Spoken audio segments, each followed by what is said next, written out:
ಈ ಚಳಿ ಮಳೆ ವಾತಾವರಣಕ್ಕೆ ಬೆಳಿಗ್ಗೆ ಅತೀ ಸುಲಭವಾಗಿ ರುಚಿಯಾಗಿ ಏನಪ್ಪ ತಿಂಡಿ ಮಾಡೋದು ಅಂತ ಯೋಚನೆ ಮಾಡ್ತಾ ಇದ್ದೀರಾ? ಹಾಗಾದರೆ ಇಲ್ಲಿದೆ ನೋಡಿ ಒಂದು ಸೂಪರ್ ಆಗಿರೋಂಥ ಐಡಿಯಾ. ಅದೇನು ಅಂದರೆ ಮಸಾಲೆ ಶಾವಿಗೆ ಬಾತು. ಮಾಡೋದು ಸುಲಭ, ಬಾಯಿಗೆ ರುಚಿಯಾಗಿರುತ್ತೆ, ಬೆಳಿಗ್ಗೆ ತಿಂಡಿಗೂ ಸರಿ ಹೋಗುತ್ತೆ, ಹಾಗೆ ನಿಮ್ಮ ಲಂಚ್ ಬಾಕ್ಸ್ಗಂತೂ A1 ಆಗಿರುತ್ತೆ. ಇದನ್ನು ಮಾಡೋದು ಹೇಗೆ ಅಂತ ನೋಡೋಣ. ನಾನು ಆಶಾ, ನಿಮಗೆಲ್ಲರಿಗೂ ಅಡುಗೆ ಸಾಧನಕ್ಕೆ ಸ್ವಾಗತ.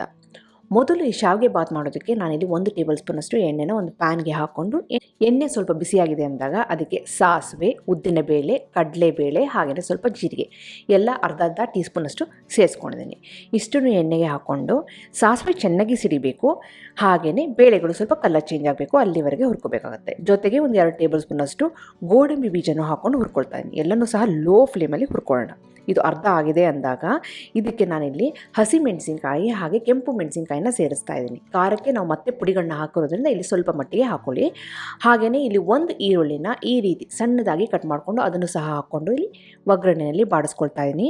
1 ಇಂಚಿನಷ್ಟು ಶುಂಠಿನ ತುರ್ಕೊಂಡು ಆ ತುರಿದಿರೋಂಥ ಶುಂಠಿನೂ ಸಹ ಈರುಳ್ಳಿಯೊಂದಿಗೆ ಹಾಕ್ಕೊಂಡು ಲೋ ಫ್ಲೇಮಲ್ಲಿ ಬಾಡಿಸ್ಕೊಳ್ತಾ ಇದ್ದೀನಿ. ಈರುಳ್ಳಿ ಗಾಜಿನ ಥರ ಆಗಬೇಕು, ಶುಂಠಿ ಸ್ವಲ್ಪ ಹಸಿ ವಾಸನೆ ಹೋಗಬೇಕು. ಈ ಹಂತದಲ್ಲಿ ಸ್ವಲ್ಪ ಉಪ್ಪಿನ ಪುಡಿನ ಹಾಕ್ಕೊಂಡು, ಜೊತೆಗೆ ಒಂದು ಹಣ್ಣಾಗಿರೋಂಥ ಟೊಮೆಟೊನ ಸಣ್ಣದಾಗಿ ಕಟ್ ಮಾಡಿಕೊಂಡು ಅದನ್ನು ಸಹ ಈ ಒಗ್ಗರಣೆಗೆ ಸೇರಿಸ್ಕೊಂಡು ಬಾಡಿಸ್ಕೊಳ್ತಾ ಇದ್ದೀನಿ. ಇವಾಗ ನಿಮಗೆ ಇಷ್ಟ ಬಂದಂಥ ತರಕಾರಿನ ಸೇರಿಸ್ಬೋದು. ನಾನಿವತ್ತು ಫ್ರೋಝನ್ ಕಾರ್ನು, ಕ್ಯಾರೆಟು ಹಾಗೆ ಫ್ರೋಝನ್ ಬಟಾಣಿನ ಸೇರಿಸ್ಕೊಂಡಿದ್ದೀನಿ. ಈ ತರಕಾರಿನೆಲ್ಲ ಒಗ್ಗರಣೆಯಲ್ಲಿ ಲೈಟಾಗಿ ಬಾಡಿಸ್ಕೊಳ್ಳೋಣ. ಇವಾಗ ಸ್ವಲ್ಪ ಉಪ್ಪಿನ ಪುಡಿನ ಮತ್ತೆ ನಾನಿಲ್ಲಿ ಸೇರಿಸ್ತಾ ಇದ್ದೀನಿ. ಉಪ್ಪಿನ ಪುಡಿನ ಹಂತವಾಗಿ ಸೇರಿಸ್ತಾ ಇದ್ದೀನಿ. ಏನಕ್ಕೆ ಅಂದರೆ ಎಲ್ಲದಕ್ಕೂ ಸಹ ಉಪ್ಪಿನ ಪುಡಿ ಸೇರಿಕೊಳ್ಳಿ ಅಂತ. ಇವಾಗ ಅರ್ಧ ಟೀ ಸ್ಪೂನಷ್ಟು ಖಾರದ ಪುಡಿ, 1 ಟೀ ಸ್ಪೂನಷ್ಟು ಗರಂ ಮಸಾಲೆ, 1 ಚಿಟಿಕೆಯಷ್ಟು ಅರಿಶಿನ ಪುಡಿ. ಖಾರ ಹೇಗೆ ಬೇಕೋ ಹಾಗೆ ನೋಡಿಕೊಂಡು ಹೆಚ್ಚು ಕಡಿಮೆ ಮಾಡ್ಕೋಬೋದು. ಮತ್ತು ಇಲ್ಲಿ ಒಂದು 1/4 ಟೀ ಸ್ಪೂನಷ್ಟು ಇಂಗಿನ ಪುಡಿನ ಸೇರಿಸ್ಕೊಂಡು ಚೆನ್ನಾಗಿ ಬಾಡಿಸ್ಕೊಳ್ತಾ ಇದ್ದೀನಿ. ಈಗ ಹಾಕಿರೋಂಥ ಮಸಾಲೆ ಪುಡಿ ಜೊತೆಗೆ ತರಕಾರಿ ಎಲ್ಲನೂ ಬಾಡಿಸ್ಕೊಳ್ಬೇಕಾದ್ರೇ ಇದಕ್ಕೆ ನೀರನ್ನ ಸೇರಿಸ್ಬೇಕಾಗತ್ತೆ.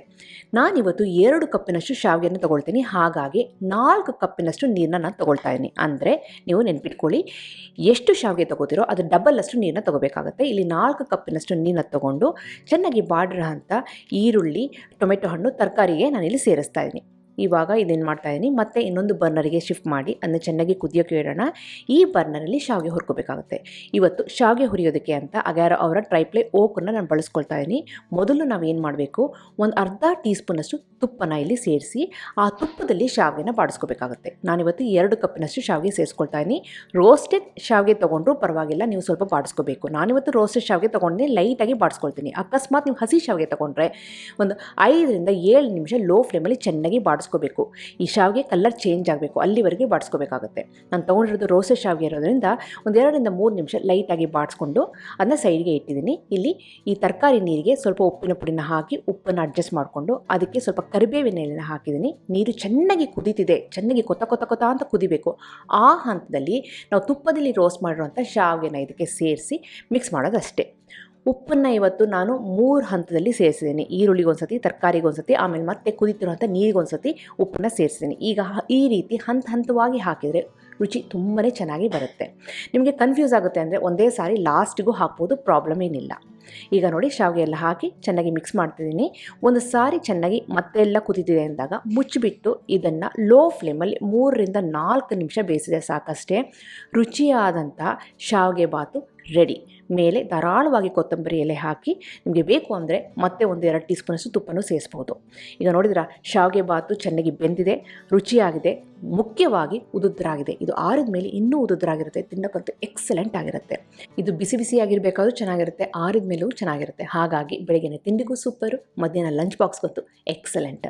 ನಿಮಗೆಲ್ಲ ಈ ಮಸಾಲೆ ಶಾವಿಗೆ ಬಾತಿನ ರೆಸಿಪಿ ಇಷ್ಟ ಆಗಿದೆ ಅಂತ ಅಂದ್ಕೊಂಡಿದ್ದೀನಿ. ಖಂಡಿತವಾಗ್ಲೂ ಟ್ರೈ ಮಾಡಿ ಹೇಗೆ ಬಂತು ಅಂತ ನಾನು ಕಮೆಂಟ್ ಸೆಕ್ಷನಲ್ಲಿ ದಯವಿಟ್ಟು ತಿಳಿಸಿ.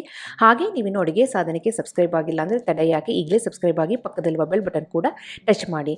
ನಿಮಗೆ ವಿಡಿಯೋ ಇಷ್ಟ ಆಯಿತು ಅಂದರೆ ಲೈಕ್ ಬಟನ್ನ ಕ್ಲಿಕ್ ಮಾಡಿ, ಫ್ರೆಂಡ್ಸ್ ಆ್ಯಂಡ್ ಫ್ಯಾಮಿಲಿ ಜೊತೆ ಶೇರ್ ಮಾಡಿ.